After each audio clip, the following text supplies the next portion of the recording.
Hey guys, it's Taku. Welcome back to my channel. I hope you're all doing well, and especially hello to all of my anime friends. I've missed you guys so much. I realize again that I don't haul a whole lot of anime these days, but I've got quite the little stack here of especially films, lots of G-Kids films, a couple like 11 art stuff, a couple Funimation things from, well, when it was still Funimation. Rip, oh my goodness. But let's just go ahead and get started. These are things that I've accumulated for the past several months. Really all of the fall season, because I think the last time I did a haul was in the summer. So this is going to be my fall winter 2022 haul of anime, if you will. The first thing I've got is I only picked up two series. This is a record of Lotus War. Let me zoom in there.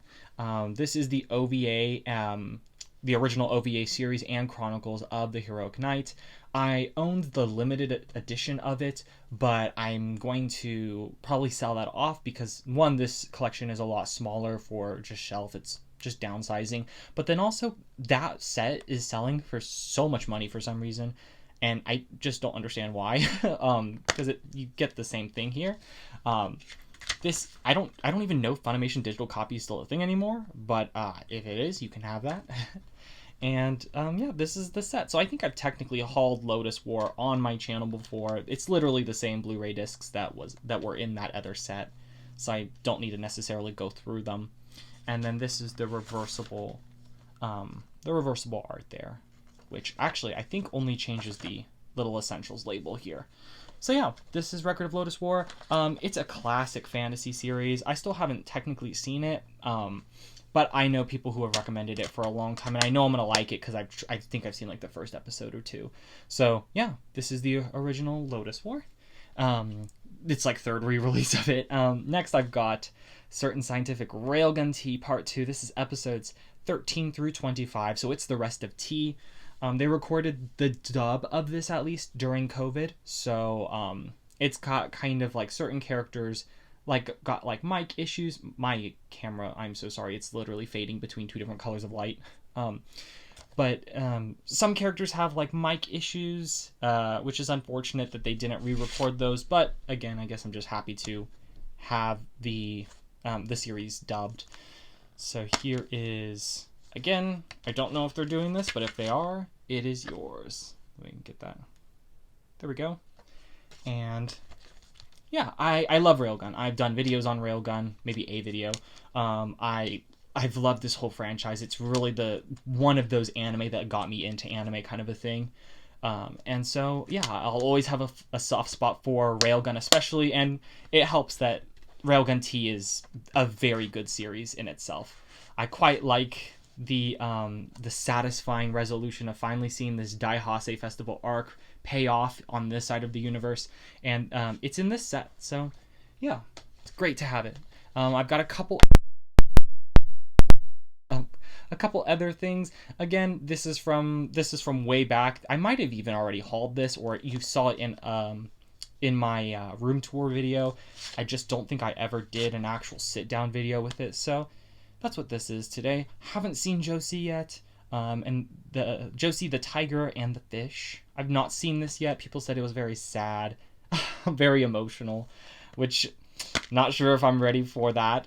But I do really like the art style a whole lot, and part of the reason I picked it up is because it was an anime film, and I'm really into checking out films these days, just seeing what's going on the film side of anime. And then also it comes with the original soundtrack as a disc, which I think is just awesome as a bonus. Really cool. This artwork is beautiful. I love it. I love aquatic things. Always have, always will, and so don't know how much of a role that kind of visual element plays into this. I really don't know anything about Josie. But I have the film, and so now that I'm on break, maybe I'll finally get to watch it and check out both the film and the soundtrack. The next one I've got is, this might be my only 11 arts film, but this is Shirobako the Movie. Another movie I haven't seen. I've seen the series, love the original Shirobako, and I decided to pick this up. It is not dubbed, which isn't the end of the world because I didn't watch the series dubbed anyway. So this is the film. People said it was very, very, very good. And yeah, I'll probably, honestly, now that I am on break, I said that a couple times, but I think I will watch this like in the next like week or two. So it's high priority for me. It comes with this nice little character sheet. It's so cool to see physical extras of any kind in just standard sets like this. The wrap is just the back of the cover, so I won't take it out. But of course, you got your Don Don Donuts on the disc. Love that they played on that. So yeah, I don't know a whole lot about the movie, aside from the fact that I think, like the series was a series about making a series, this is a movie about Shirobako, like the team, making a movie. So pretty meta, pretty fun. Speaking of meta and anime films, Pompo the Xenophile. I love this movie. No one's talking about this movie, which makes me so sad. I love everything about Pompo. I love all the fun, eccentric elements that it tries to set up. I love how the story, I mean, I'm not going to spoil the twist of the story because it actually does kind of hold you in on what's going on until the very end. But I like what it did. I like what it tried to do about just the film industry in general.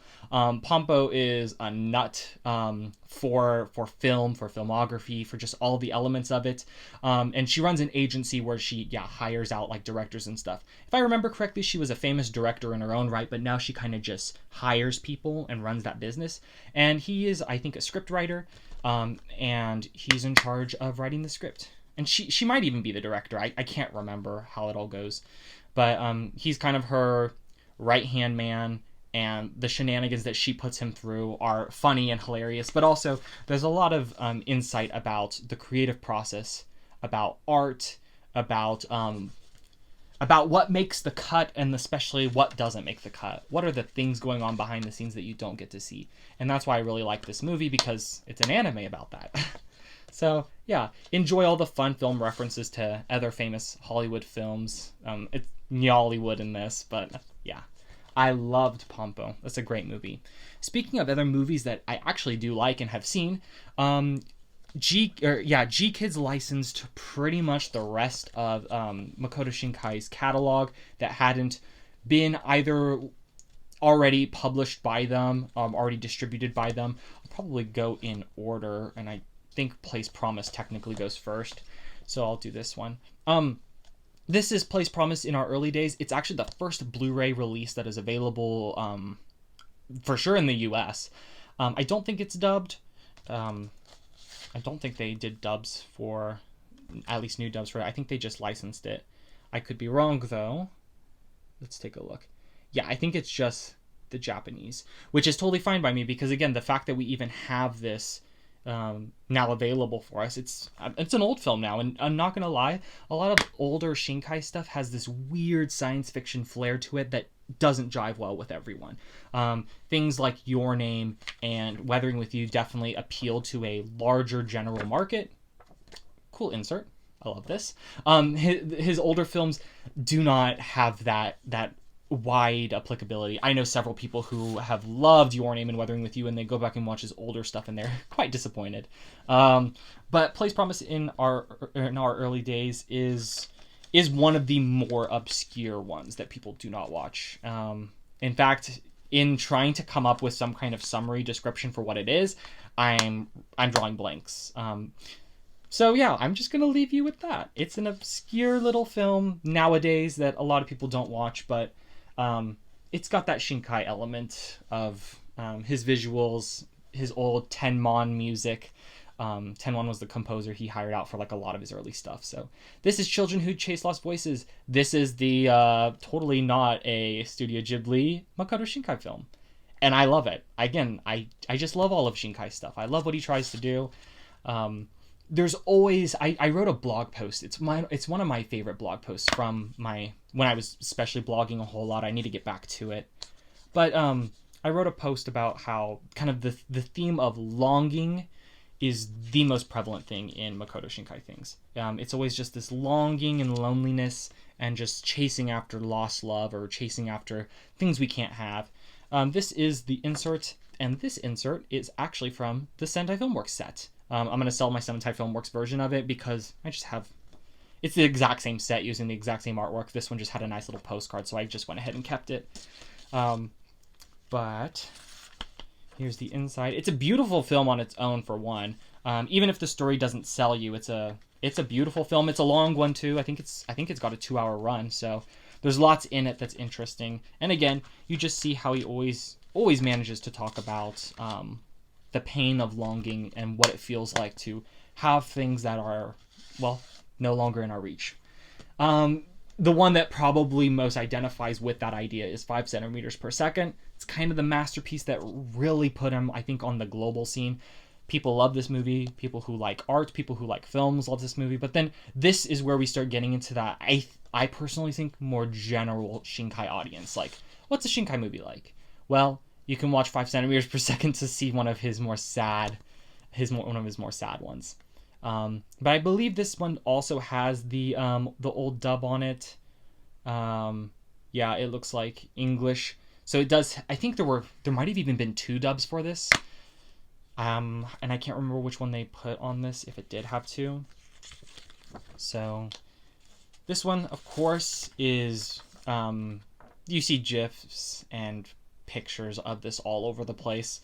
It probably didn't really need an introduction to it, but I went ahead and showed it off. I like the 3-story arc kind of structure with this, of young days, middle days, and then him as an adult, the character.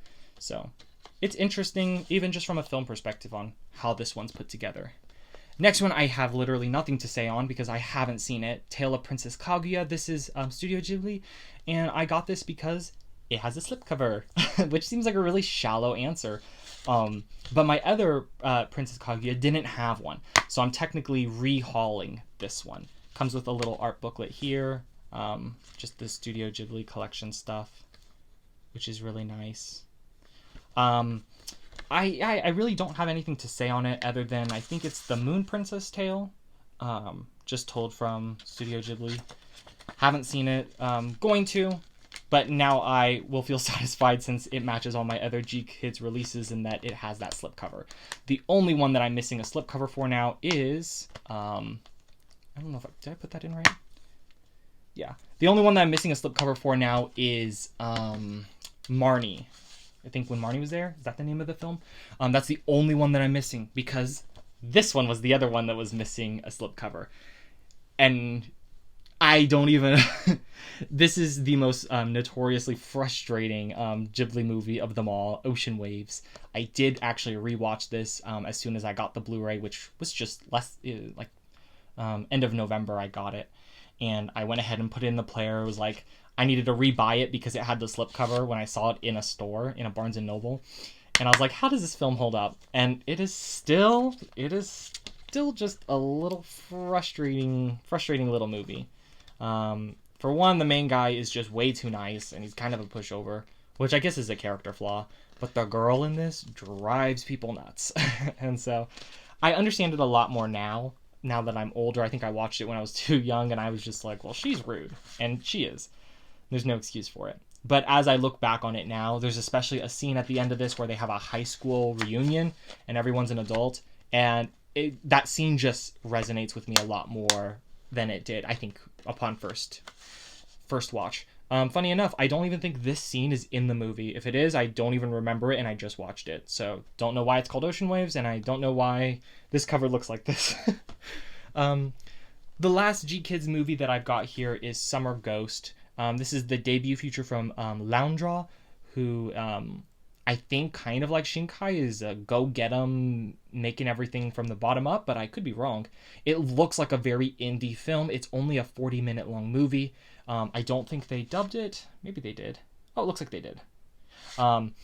So here's some of the specs there. Yeah, it's only a 40-minute feature, so if you take out the credits, it's probably only 30 minutes long. So it's a short film, and I've not watched it yet. I haven't put it in the player. But it was really pretty. It reminded me of that old Shinkai stuff, literally the art style and everything. And so I was like, let's check it out. It looks very meditative. Sad romance, maybe. So, yeah. The last thing I have here is a fun one because it's an import, and I never buy imports ever. But it's an import that never got a US release, and that is, for all my Evangelion fans out there, Evangelion 3.333 you cannot redo. This is the Blu-ray with the Ultra K. I actually still have it in the shrink wrap here, and there's the back. So it does play in like US Blu-ray players. The 4K disc, you need a 4K player for it, but the Blu-ray does work. Doesn't have subtitles, but that's not why I bought it, to be honest. I didn't even buy it for the 3.333 aspect, which supposedly changes the not really scenes per se, but just some of the contrast. Some of the scenes were a little too dark or a little too bright, or character outfits where it needed to be like changed a slightly different hue. I have the disc in the player. The main reason I bought it though is it has Mahiru Maeda's, and it might say here, I can't remember, but it has Mahiru Maeda's kind of storyboards for 3.333, and it is wild what he was expecting, like the direction that he was going to take this film in, if he had his take on it. There we go. There, it's not storyboards. Image boards by Mahiru Maeda. This is the only way to have all of them, of course, legally. They're just available as an extra on here. And it's 20 minutes and 48 seconds. They play some music from 3.33 in the background as you watch it, and it literally just flashes up the image boards. And oh my god, it's a fever dream. It is very Evangelion, as if it were some kind of alien hybrid film. Intensely psychological, I feel like. Not that the final product wasn't, but wow, it's a thrill ride. And I definitely encourage you, if you are curious to see what 3.33 could have looked like, another kind of alternate outtake, then check it out. It's very cool. And again, this is the reason why I bought it. It was only like $25-ish on Amazon Japan, and with shipping and everything, it was pretty cheap to send to me. And yeah, so yeah, check it out. And because I bought it through Amazon Japan, it actually had this exclusive clear file that literally came with it. It came so nicely packaged also, compared to like Amazon US. So yeah, it's a clear file for 3.333. I think this was the release date of it, so just last year for August. And you can see what bonus it was. So very cool little thing to have. And the very last thing isn't even anime, but I did want to go ahead and include it in this video because I didn't know where else to put it. And that is these massive groundwork of Evangelion, I think it's called Genga art books. It's just the storyboard type imagery, and a couple of scenes, animation breakdowns, things like that. It's not the same as the other comprehensive like concept books that I know the Rebuild is in the process of releasing, but it is the it's all of the like storyboard type things. And Evangelion, specifically 3.0 plus 1.0, is the only film I think I would buy these for. It's the only film I feel compelled to buy a book like this for, because usually I can just catch it on the internet. But these books are massive. They're great. This is the first half of the film, and oh my god, having these is just amazing. It's so cool to see the breakdown of all of it. But not only that, I do have the second one, which came just less than a month ago. Cool little fold out there. I don't want to spoil the film, but you can see it on Amazon now. This is the end. This is book 2. It's so massive that they had to divide it into 2 parts. And so again, I don't want to spoil anything, but it really does break all of it down. And I love having these. They're cool to thumb through. Even long after the movie's done. I did get to go see it in theaters on December 11th, and oh my god, my life was complete. Seeing this movie in theaters is a triumph. It's how it was meant to be. It was the most amazing experience. So big, so amazing, and the additional impact was just mind-blowing on that theater screen. So yeah, this was the last thing I wanted to include, and of course, we had all of these G-Kids movies, but let me know your thoughts on any of these. Especially, some of the newer G-Kids titles. Are you collecting G-Kids stuff? I feel like it's a great way to stay on top of anime films. They're making everything so easily available. I mean, they're going to be releasing 3.0 plus 1.0, so they really kind of are my favorite anime company right now. But yeah, let me know your thoughts on any of these any of these movies or series in the comments. I'd love to hear them. But until next time, thanks for watching, and I'll see you later.